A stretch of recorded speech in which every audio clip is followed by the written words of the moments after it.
इस हफ्ते रूस के सदर व्लादिमीर पुतिन ने चीन का दौरा किया और जो हाल ही में वो रिकॉर्ड 5वीं मरतबा रूस के सदर मुंतखब हुए हैं, तो उसके बाद किसी भी मुल्क का उनका ये पहला दौरा था। और वहाँ पर जो चीन के सदर हैं शी जिनपिंग, उन्होंने उनका खुद इस्तकबाल किया, रेड कारपेट उनको वेलकम दिया, उनको सबसे अपना पुराना दोस्त करार दिया। और वो कहें भी क्यों ना, क्योंकि पिछले 10 सालों में चीन और रूस के सदूर के दरमियान ये 40वीं मुलाकात थी। आप इमेजिन करें कि किसी भी शायद जो लीडर्स हैं इतनी ज़्यादा मुलाकातें उनके दरमियान नहीं हुई। ये जो दौरा था वो क्यों इंपॉर्टेंट था, आपको पता है कि दुनिया क्लियरली इस वक्त दो ब्लॉकों में आपको मुनकसिम नज़र आती है। एक तरफ अमेरिका है, उनके मगरबी इत्तेहादी हैं, दूसरी तरफ चीन, उसके साथ रशिया, जो सेकेंड वर्ल्ड वॉर के बाद जो अमेरिका की हिजमनी है, जो अमेरिका लेड ग्लोबल ऑर्डर है, उसको चीन अपने रूस जैसे इत्तेहादियों के साथ मिलकर एक चैलेंज करने की कोशिश कर रहा है। और शहबाज, इस तनाजुर में ज़ाहिर है कि अमेरिका बिल्कुल खुश नहीं था, मगरब भी खुश नहीं था, क्योंकि जो कुछ यूक्रेन में रूस ने किया है तो वो रूस को आइसोलेट करना चाहते हैं, खास करके उनके सदर व्लादिमीर पुतिन को भी। लेकिन चीन की तरफ से उनको रेड कारपेट वेलकम देना वो बिल्कुल भी उसको पसंद नहीं किया गया। तो इसलिए इस दौरे की जो है ना बड़ी इस लिहाज से सिग्निफिकेंस है। दो कि ये चीन की ऑब्वियसली डिप्लोमेसी है, पब्लिकली उन्होंने ये कहा है कि हमारा ये जो अलायंस है या जो अपनी पार्टनरशिप है किसी तीसरे मुल्क के खिलाफ नहीं है। बट नेवरदलेस जो रूस के सदर हैं उन्होंने तो यही इसको प्रोजेक्ट किया कि अमेरिका भले मगरब की दुनिया उनको आइसोलेट करने की कोशिश करती रहे, चीन उनके साथ खड़ा है और चीन मैटर्स अ लॉट। देखिए कामरान, जो किसी भी मुल्क की सॉवरेनिटी होती है उसकी जो और यूनाइटेड नेशन के सिस्टम के अंदर कोई अगर कोई कंट्री है तो उसकी सॉवरेनिटी को इस तरीके से कोई भी मुल्क ब्रीच करेगा तो उसकी तो मजम्मत एक बनती है। वो सारी चीज़ें अपनी जगह पे। और यूक्रेन के ऊपर जो हमला था रूस का, वो एक इंटरनेशनल नॉर्म्स जो है उसके ख़िलाफ़ था। लेकिन जो कुछ पैलेस्टाइन में हो रहा है और उसके ऊपर जो अमेरिका की, वेस्टर्न कंट्रीज़ की, यूरोपियंस की जो खामोशी है, तो ये जो सारी चीज़ें हैं वो पीछे रह जाती हैं। जिस तरीके से बच्चों का, ख़वातीन का चीन का भी मौक़िफ़ यही था कि जब कि चीन ने कंडेम नहीं किया ना आज तक के यूक्रेन के ऊपर जो भी इन्वेड किया रूस ने, तो उनकी यही अप्रोच रही है कि ये जो सेलेक्टिव अप्रोच है, आप या तो फिर अक्रॉस द बोर्ड उसको अप्लाई करें ना। जब आपके इंटरेस्ट होते हैं तो आप अफगानिस्तान पे भी चढ़ाई कर देते हैं, इराक में भी चले जाते हैं, लीबिया में भी चले जाते हैं।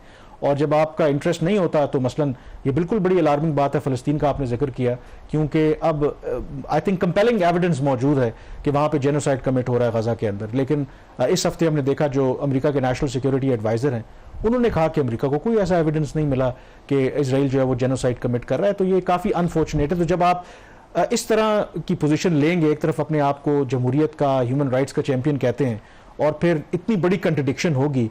और चीन तो ऑब्वियसली कोई छोटा मुल्क तो नहीं है, दुनिया की दूसरी बड़ी मईशत है, वो तो डिक्टेशन। वैसे भी कहा जा रहा है कि 21st सेंचुरी जो है वो एशिया की सेंचुरी है। टाइम विल कम कि जब यही कंट्रीज इनको दे विल हैव टू पे जो भी ये कुछ कर रहे हैं ह्यूमन राइट्स के नाम पर, और जिस किस्म की ग्रेव वायलेशंस हो रही हैं। But coming to this Russian president visit, इसमें जो इनका कोई जॉइंट स्टेटमेंट आया उसमें क्या रीजनल इम्प्लीकेशंस हैं इसके दौरे की, या ये पर्टिकुलरली फोकस था बायलैटरल इनके जो अरेंजमेंट्स थे? देखें, बायलैटरल तो अपनी जगह पे है ही है, लेकिन ऑब्वियसली इसका रीजन पर इम्प्लीकेशंस हैं, क्योंकि जो क्लियरली आई थिंक जो रूस और चीन है वो जो अमेरिकन लेड ग्लोबल ऑर्डर है उसको चैलेंज करना चाहते हैं। और उसमें ऑब्वियसली वो एक तरफ खड़े हैं, अमेरिका दूसरी तरफ खड़ा है, और वो समझते हैं कि जो अमेरिकन बेस्ड ग्लोबल ऑर्डर है वो अनजस्ट है। और उसकी एक एग्जांपल जैसे फ़लस्तीन की आप बात कर लें, मसलन इस जॉइंट स्टेटमेंट के अंदर उन्होंने जिक्र किया है कि यूएन का जो सिस्टम है वो भी कोई ठीक नहीं है, क्योंकि अनफेयर है, क्योंकि किस तरीके से अमेरिका और मगरबी ममालिक उनको चलाते हैं। तो उसकी डेफिनेटली इम्प्लीकेशंस हैं। और इस विजिट से पहले आपको पता है कि एक ट्रेड वॉर तो चल ही रही है चीन और अमेरिका के दरमियान।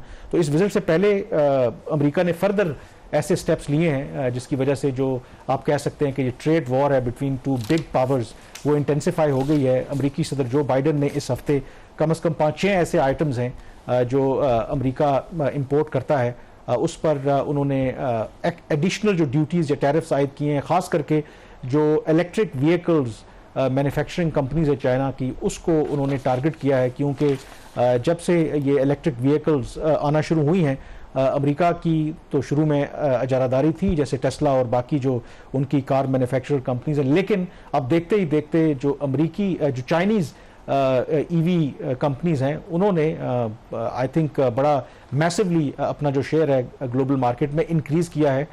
इस वक्त ग्लोबल अगर आप सेल्स देखें इलेक्ट्रिक व्हीकल्स की तो उसमें जो चीन का शेयर है वो 60% है और आप हैरान होंगे कि 2012 में यही चीन का जो शेयर था वो 0.1% था और इन 12 सालों के अंदर आप देखेंगे कितना बड़ा जंप आया है कि कहाँ 0.1% से 60% तक अब ये पहुंच गए हैं।